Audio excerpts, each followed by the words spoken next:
राधे राधे। तो कैसे हो आप सब? आई होप आप सब बहुत अच्छे होंगे। तो आज की वीडियो में हम पीओटी के chapter assessment and certification test and evaluation के बारे में पढ़ेंगे। तो ये हमारा कल का क्वेश्चन है जो मैंने आप सबको दिया था। तो देखिए, एडी मॉडल में किस चरण में योगात्मक मूल्यांकन शामिल है? ये कह रहा है कि योगात्मक मूल्यांकन किस में शामिल है, तो वो हमारा हो जाएगा इवैल्यूएशन में। तो हमारा इवैल्यूएशन कौन से ऑप्शन में दे रखा है? ऑप्शन नंबर सी हमारा करेक्ट आंसर हो जाएगा। चलिए,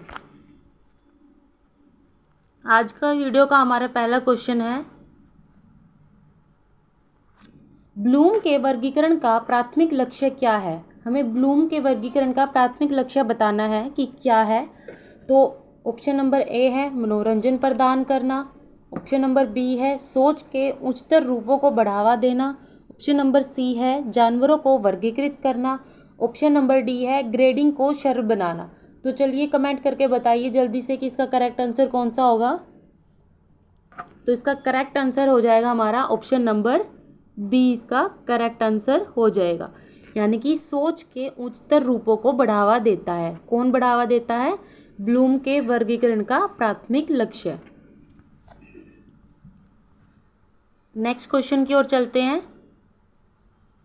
तो नेक्स्ट क्वेश्चन है हमारा, शैक्षणिक उद्देश्यों के संशोधित वर्गीकरण में ज्ञान स्तर के लिए संशोधित शब्द क्या है? क्या पूछ रहा है ये कि जो शैक्षणिक उद्देश्यों के संशोधित वर्गीकरण है उसमें ज्ञान स्तर के लिए संशोधित शब्द पूछ रहा है कि कौन सा है। तो समझना है या याद रखना है या क्रिएटिंग है या मूल्यांकन करना है। तो हमारा करेक्ट आंसर हो जाएगा ऑप्शन नंबर बी, हमारा करेक्ट आंसर हो जाएगा, यानी कि याद रखना, रिमेंबरिंग। नेक्स्ट क्वेश्चन की ओर चलते हैं।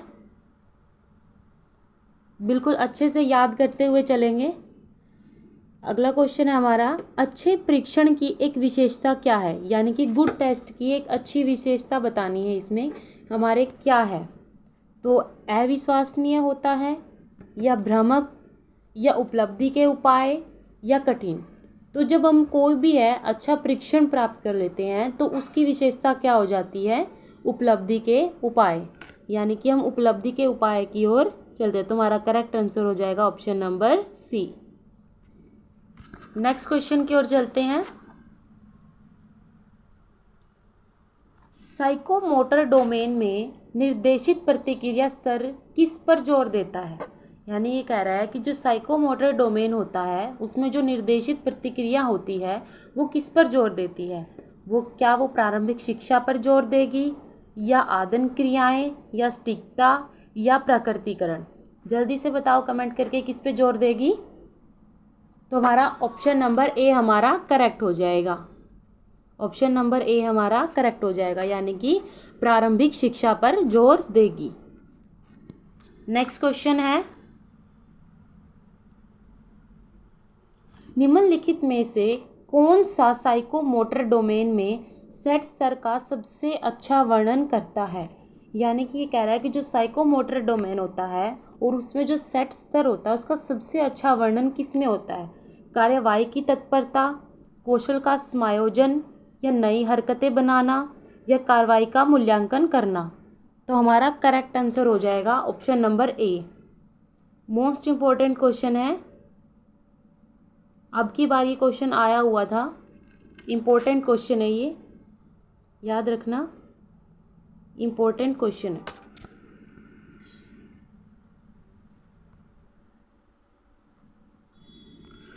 किसी अवधारणा की समझ को प्रदर्शित करने के लिए अनुप्रयोग स्तर में किस पद्धति का उपयोग किया जाता है?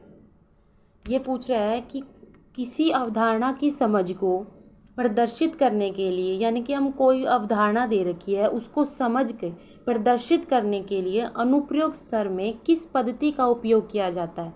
कौन सी पद्धति का उपयोग किया जाता है? तो हमारी कार्यान्वित करना, यानी कि किसी भी काम को इम्प्लीमेंटिंग करना। तो ये हमारा ऑप्शन नंबर बी हमारा करेक्ट हो जाएगा। ये किस में दे रखा हमारा ऑप्शन नंबर बी में, तो ऑप्शन नंबर बी हमारा करेक्ट हो जाएगा, इम्प्लीमेंटिंग करना। तो नेक्स्ट क्वेश्चन हमारा NSQF का अर्थ बताना है क्या है। जल्दी से बताओ भाई, NSQF का अर्थ क्या है। NSQF का अर्थ है नेशनल स्किल क्वालिफिकेशन फ्रेमवर्क। तो ये हमारे ऑप्शन नंबर ए में दे रखा है, तो हमारा ऑप्शन नंबर ए करेक्ट हो जाएगा। ऑप्शन नंबर ए हमारा क्या हो जाएगा, करेक्ट हो जाएगा।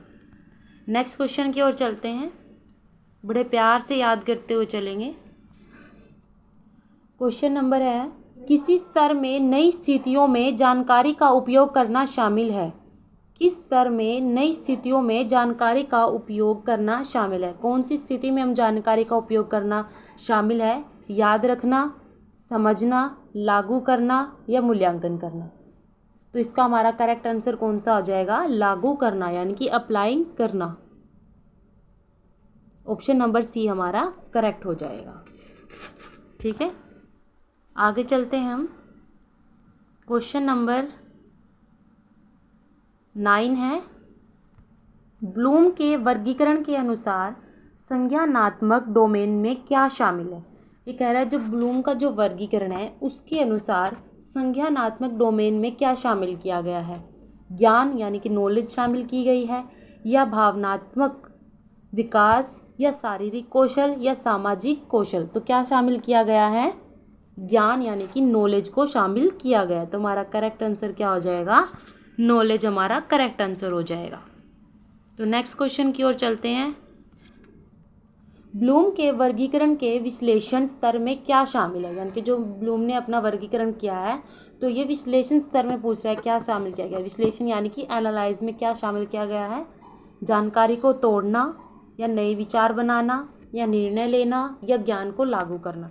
तो हमारा करेक्ट आंसर हो जाएगा ऑप्शन नंबर ए, यानी कि जानकारी को तोड़ना। एनालाइज में क्या शामिल किया गया है, ब्लूम के वर्गीकरण के अनुसार जानकारी को तोड़ना। क्या शामिल किया गया है, जानकारी को तोड़ना। आगे चलते हैं,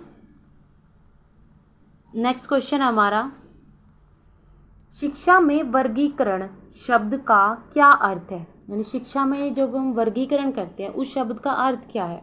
वस्तुओं का वर्गीकरण करना, या पौधों का वर्गीकरण करना, या शैक्षणिक उद्देश्यों का वर्गीकरण करना, या उपकरणों का वर्गीकरण करना। तो क्या शामिल है, शैक्षणिक उद्देश्यों का वर्गीकरण करना। यानी कि शिक्षा की बात कही गई है तो हम क्या करेंगे, शैक्षणिक उद्देश्यों का वर्गीकरण करेंगे। ठीक है, नेक्स्ट क्वेश्चन है हमारा, समझ स्तर का ध्यान किस पर है। यानी जब समझते हैं हम, कोई भी कॉम्प्रिहेंशन होता है लेवल, उसमें समझ स्तर का ध्यान किस पर है, फोकस किस पर करते हैं हम। तकनीकों को लागू करना, या पैटर्न बनाना, या विचारों को समझना, या काम का आकलन करना। किस पर फोकस करते हैं हम समझ स्तर में। तो समझ स्तर में हम फोकस करते हैं विचारों पर, यानी कि विचारों को समझना, अंडरस्टैंडिंग आइडियाज़। तो हमारा करेक्ट हो जाएगा ऑप्शन नंबर सी, हमारा करेक्ट आंसर हो जाएगा। अगला क्वेश्चन है हमारा, NSQF में सेक्टर स्किल काउंसलिंग यानी कि SSC, इसकी फुल फॉर्म याद कर लेना। SSC की इसमें दे रखी है, सेक्टर स्किल काउंसलिंग की क्या भूमिका है। ये NSQF में सेक्टर स्किल काउंसलिंग की भूमिका पूछ रहा है कि भूमिका क्या है। तो देखो, पाठ्यक्रम तैयार करना, या प्रशिक्षण संस्थान स्थापित करना, या योग्यता मानकों को परिभाषित करना, या शोध करना। तो हमारा करेक्ट आंसर कौन सा हो जाएगा, योग्यता मानकों को परिभाषित करना हमारा करेक्ट आंसर हो जाएगा। ठीक है, तो करेक्ट आंसर हमारा क्या हो जाएगा, योग्यता मानकों को परिभाषित करना। अगला क्वेश्चन है हमारा, साइकोमोटर डोमेन का, या साइकोमोटर डोमेन क्या वर्णन करता है। तो साइकोमोटर डोमेन पूछ रहा है कि क्या वर्णन करता है। तो साइकोमोटर डोमेन हमारा क्या वर्णन करेगा, शारीरिक कौशल। साइकोमोटर क्या करेगा, तो ऑप्शन नंबर बी हमारा करेक्ट हो जाएगा। किस में दे रखा है, बी में दे रखा है। तो ऑप्शन नंबर बी हमारा करेक्ट, शारीरिक कौशल हमारा क्या करता है, साइकोमोटर डोमेन का वर्णन करता है। अगला क्वेश्चन है हमारा, NSQF में योग्यता शब्द का क्या अर्थ है। NSQF में योग्यता शब्द का अर्थ पूछ रहा है कि योग्यता शब्द का अर्थ क्या है। देखिए, ज्ञान, कौशल और दृष्टिकोण, स्किल या नॉलेज, या सर्टिफिकेशन प्रोसेस। तो हमारा करेक्ट आंसर कौन सा हो जाएगा? Option number A. यानी कि हमें NSQF की अगर योग्यता है तो उसका अर्थ क्या है? ज्ञान, कौशल और दृष्टिकोण को हासिल करना। तो हमारा करेक्ट आंसर क्या हो जाएगा? Option number A. आगे बढ़ते हैं हम। नेक्स्ट क्वेश्चन हमारा, ज्ञान स्तर की मुख्य विशेषता क्या है? चलिए भाई, ज्ञान स्तर की मुख्य विशेषता पूछ रहा है ये कि ज्ञान स्तर की मुख्य विशेषता क्या है? कौशल को लागू करना, काम का मूल्यांकन करना, या तथ्यों को याद करना, या नए विचारों का निर्माण करना। बताइए भाई इसका क्या है? ज्ञान स्तर की मुख्य विशेषता क्या है? तो हमारे ज्ञान स्तर की मुख्य विशेषता है तथ्यों को याद करना। क्या हो जाएगा हमारा करेक्ट आंसर? तथ्यों को याद करना। आगे चलते हैं हम, अच्छे से याद करते हुए चलेंगे। अनुप्रयोग स्तर में क्या शामिल है? अनुप्रयोग स्तर की बात कर रहा है, यानी कि एप्लीकेशन लेवल में क्या शामिल है, क्या शामिल किया गया है? ज्ञान को लागू करना, या तथ्यों को समझना, या नया काम बनाना, या अवधारणाओं का मूल्यांकन करना। तो देखिए, जो अनुप्रयोग, जहाँ एप्लीकेशन लेवल की बात आए तो वहाँ पे हम ज्ञान को लागू करेंगे, ठीक है, यानी कि अप्लाइंग नॉलेज। तो हमारा करेक्ट आंसर हो जाएगा ऑप्शन नंबर ए। आगे चलते हैं। अगला क्वेश्चन हमारा, साइकोमोटर डोमेन के निर्देशित प्रतिक्रिया स्तर में कौन सा कौशल शामिल है? साइकोमोटर डोमेन है, उसमें निर्देशित प्रतिक्रिया स्तर में कौन सा कौशल शामिल है? स्किल की बात की है इसने। देखो, संकेतों को पहचानना, या निर्देशों का पालन करना, या मूवमेंट को संशोधित करना, या नए पैटर्न बनाना। देखो, जहाँ साइकोमोटर डोमेन के निर्देश प्रतिक्रिया स्तर में कौशल की बात की गई है इसने, यानी कि स्किल की बात की गई है। तो हमारा करेक्ट आंसर हो जाएगा ऑप्शन नंबर बी, हमारा करेक्ट हो जाएगा, इनकी निर्देशों का पालन करना। चलिए आगे चलते हैं। अगला क्वेश्चन हमारा, शिक्षा में प्रभावी मूल्यांकन के लिए निम्नलिखित में से कौन सा आवश्यक है? यानी कि शिक्षा के जो प्रभावी मूल्यांकन, समझते हो ना, इफेक्टिव इवैल्यूएशन की बात कर रहा है ये, तो उसमें कौन सा आवश्यक है? व्यक्तिगत राय, या स्पष्ट मानदंड, या यादृच्छिक अनुमान, या अस्पष्ट मानक। तो हमारा क्या शामिल होना चाहिए? स्पष्ट मानदंड, ठीक है, यानी कि हमारा मानदंड बिल्कुल ही स्पष्ट होना चाहिए। आगे चलते हैं हम। अगला क्वेश्चन है हमारा, शिक्षा में परीक्षण आयोजित करने का एक उद्देश्य क्या है? यानी कि शिक्षा में परीक्षण, यानी कि जो भी शिक्षा में परीक्षण, यानी कि आपको पता है परीक्षण मतलब कि टेस्ट, शिक्षा एजुकेशन में आयोजित करने का एक उद्देश्य क्या है? हम इसका उद्देश्य पूछ रहा है। छात्रों को मनोरंजन करना है? ये तो बिल्कुल भी नहीं है। छात्रों को मनोरंजन क्यों करेगा, है ना?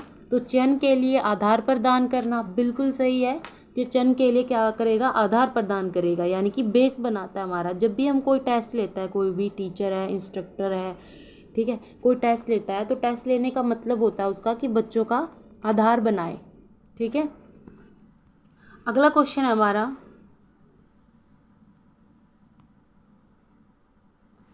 संश्लेषण स्तर का मुख्य उद्देश्य क्या है? संश्लेषण स्तर का मुख्य उद्देश्य पूछ रहा है, ये क्या है? जानकारी को तोड़ना, बिल्कुल भी नहीं। जानकारी को कौन तोड़ता है? जानकारी एनालाइज में हम क्या करते हैं? हम एनालाइज में जानकारी को तोड़ते हैं, तो ये तो हमारा एनालाइज का हो जाएगा। भागों को एक साथ रखना, निर्णय लेना, या जानकारी को याद रखना। तो हमारा करेक्ट आंसर हो जाएगा ऑप्शन नंबर बी हो जाएगा, यानी कि क्या करता है? संश्लेषण स्तर भागों को एक साथ रखता है। तो हमारा करेक्ट आंसर कौन सा हो जाएगा? करेक्ट आंसर हो जाएगा हमारा option number B. Next question की ओर चलते हैं। NSQF भारत में कौशल अंतर को पाटने में कैसे मदद करता है? NSQF मतलब national skill qualification framework Bharat में कौशल यानी कि स्किल अंतर को पाटने में कैसे मदद करता है? देखिए, शैक्षणिक संस्थानों को निधि देकर, या कौशल प्रशिक्षण और मूल्यांकन को मान्यकृत करके, या विदेशी सहयोग को बढ़ावा देकर, या छात्रवृत्ति प्रदान करके। चलिए बताइए भाई इसका करेक्ट आंसर कौन सा है? तो हमारा इसका करेक्ट आंसर हो जाएगा ऑप्शन नंबर बी, हमारा करेक्ट आंसर हो जाएगा। NSQF क्या करता है? कौशल प्रशिक्षण और मूल्यांकन को मानकीकृत करता है। ठीक है, आगे चलते हैं हम। देखिए भाई, ये क्वेश्चन पिछली बार, अब की बार 2025 में पूछा गया था। ये क्वेश्चन बहुत इम्पोर्टेंट है, याद रख लेना, सारे क्वेश्चन बहुत इम्पोर्टेंट है।